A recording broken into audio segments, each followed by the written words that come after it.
L'opposition togolaise a une nouvelle fois dénoncé ce dimanche 23 mars 2025 à Lomé la constitution promulguée en mai 2024 instaurant un régime parlementaire. Devant une foule rassemblée à Akassimé, Jean-Pierre Fabre, leader de l'Alliance nationale pour le changement, a qualifié le texte de dictature personnelle et militaire. Les opposants craignent une dérive autoritaire et réclament le retour à un régime présidentiel avec un suffrage universel direct. Le Togo s'effondre et vous ne voyez pas, a lancé un orateur à la tribune. Pendant plus de 2 heures, les leaders politiques ont échangé avec la population. La manifestation s'est déroulée dans le calme avant une dispersion à la tombée de la nuit.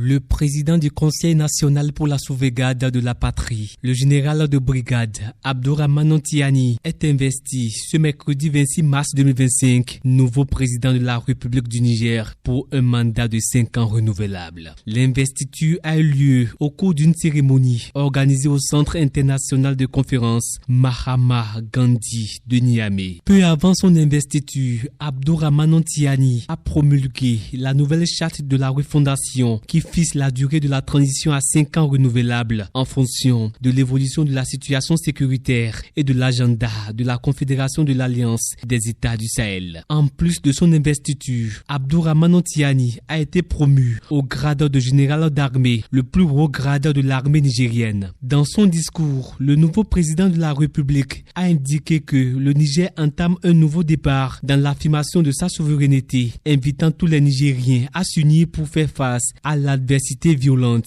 à laquelle il fait face depuis qu'il a décidé de prendre son destin en main. Ancien commandant de la garde présidentielle, Abdourahmane Tiani est arrivé au pouvoir le 26 juillet 2023 après un coup d'État contre le président Mohamed Bazoum. Au Sénégal, dans la nuit du 23 mars 2025, une femme est arrêtée à Saly avec 4,3 milliards de francs CFA en faux billets. Cette interpellation résulte d'une opération menée par la brigade de recherche du commissariat urbain après un signalement sur une transaction suspecte près d'une auberge. Sur place, les forces de l'ordre ont découvert une importante quantité de billets noirs, confirmant les soupçons. La suspecte a été placée en garde à vue, tandis qu'une enquête a été ouverte pour identifier d'éventuels complices et mesurer l'ampleur de la fraude.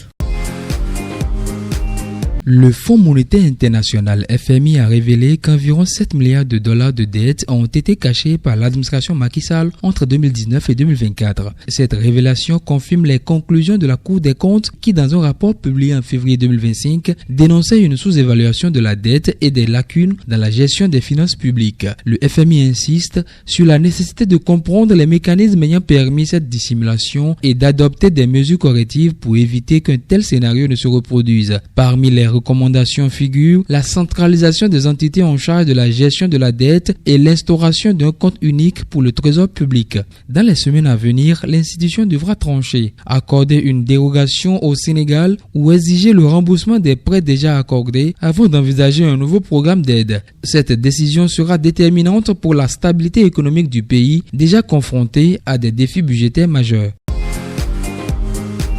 Arrêté en juin 2022, le procès du commandant Abdoulaye Fofana, ex-aide de camp de Guillaume Soro, s'est ouvert ce lundi 24 mars 2025 à Abidjan en Côte d'Ivoire. L'ex-officier supérieur de l'armée ivoirienne est poursuivi pour dissertion, trouble à l'ordre public et port illégal de treillis et insignes militaires. Il est par ailleurs inculpé dans une seconde affaire qui se tient en parallèle. Ce militaire à la retraite est accusé d'actes terroristes et de complot contre l'autorité de l'État dans le cadre des violences électorale de 2020. La justice l'accuse notamment d'avoir recruté des militaires pour mener des actions subversives lors des élections. Il est également suspecté de vouloir enlever le président de la République pour renverser le gouvernement et instaurer un organe de transition. Il se serait rendu à Ouangolodougou où il aurait rencontré un de ses présumés complices chargé de neutraliser mystiquement certaines personnes politiques et administratives. Les accusations qu'il rejette et promet faire le grand déballage lors de la reprise du procès le 14 avril prochain.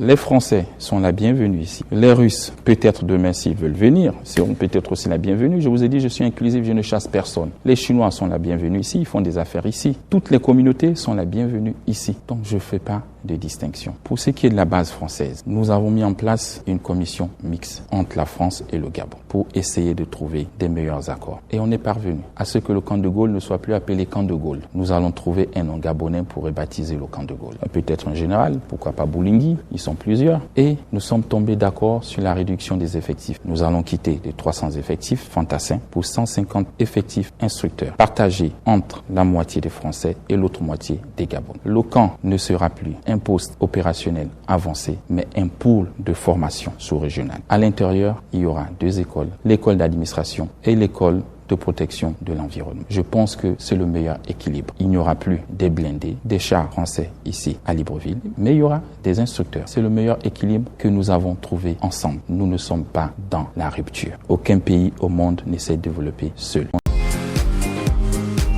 Au moins 12 soldats camerounais sont tués entre lundi et mardi lors d'une attaque menée par les djihadistes à la frontière avec le Nigeria, selon un communiqué du ministère camerounais de la Défense. L'attaque a également fait plus d'une douzaine de blessés parmi les soldats et s'est produite dans la région du lac Tchad, a déclaré le ministère de la Défense ce jeudi. Bien qu'aucun groupe n'ait été initialement accusé de l'attaque, les responsables ont déclaré plus tard qu'elle était soupçonnée d'avoir été menée par des extrémistes du groupe Boko Haram ou de sa faction dissidente qui est fidèle au groupe État islamique. Le ministère a indiqué que les militants de Boko Haram disposaient de plus en plus d'armes de pointe et d'une alliance apparente avec les puissantes entités criminelles transnationales, ce qui aurait contribué à l'attentat. En janvier dernier, au moins 40 personnes ont été tuées lors d'une attaque menée par Boko Haram de l'autre côté de la frontière au Nigeria. Après plus de 2 ans d'efforts, l'Angola met fin à sa médiation entre Kinshasa et Kigali, estimant que son rôle touche à sa limite. La présidence angolaise a officialisé cette décision le 24 mars, évoquant 2 échecs majeurs. La rencontre manquée entre Félix Tshisekedi et Paul Kagame en décembre et le boycott des discussions du 18 mars par les rebelles du M23. La méfiance croissante entre Kigali et Luanda a également pesé dans cette décision. Désormais, l'Angola veut se centré sur les priorités de l'Union africaine sous la présidence de Joao Lourenço. Un sommet virtuel devrait officialiser la fusion des processus de Luanda et Nairobi pour une approche unifiée. Parallèlement, le Qatar continue discrètement son rôle dans le dialogue entre Kagame et Tshisekedi. Selon certaines indiscrétions, un autre médiateur sera désigné les jours à venir. Après l'acier et l'aluminium et en attendant le bois de construction ou le cuivre, le président américain Donald Trump a annoncé ce mercredi une hausse de 25% sur les droits de douane des automobiles. Ces taxes s'appliqueront à toutes les voitures qui ne seront pas fabriquées aux États-Unis, a assuré le président américain depuis la Maison-Blanche, ajoutant qu'elles entreront en vigueur le 2 avril prochain. Dans le cas des voitures électriques chinoises déjà taxées à 100% depuis août 2024, cela amènera les droits de douane à 125%. Il s'agit d'un nouveau coup dur pour le secteur de l'automobile qui a déjà été secoué par les précédentes annonces en la matière. Début février, l'annonce de 25% de droits de douane sur les produits canadiens et mexicains a fait trembler le secteur alors que la chaîne de production des principaux constructeurs automobiles américains est largement intégrée entre les 3 pays nord-américains.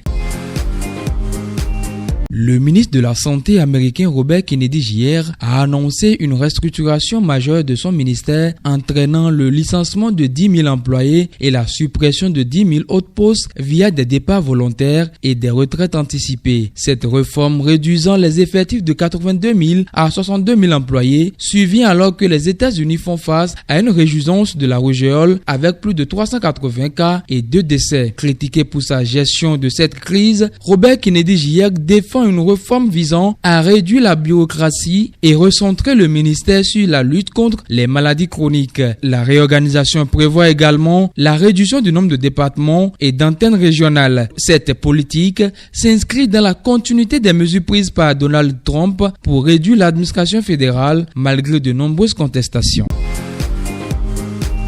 Après 39 jours d'hospitalisation à Rome, le pape François a fait sa première apparition au balcon de l'établissement de santé ce dimanche. Merci à tous, a-t-il déclaré d'une voix faible, assis dans un fauteuil roulant. Il a été accueilli par des applaudissements nourris, des centaines de fidèles massés devant l'hôpital Gemelli. Je vois cette dame avec des fleurs jaunes. Comme elle est gentille, a-t-il simplement ajouté avant de lever les bras et les 2 pouces. Quelques minutes plus tard, la voiture blanche le transportant ralenti au moment de quitter l'hôpital pour que François, assis sur le siège passager avant, puisse saluer les fidèles venus l'encourager. Toujours affaibli, il continue d'être supplémenté par l'oxygène, mais a pu regagner le Vatican ce dimanche. De leur côté, les médecins restent pourtant prudents. Ils ont prescrit au souverain pontife au moins 2 mois de repos strict.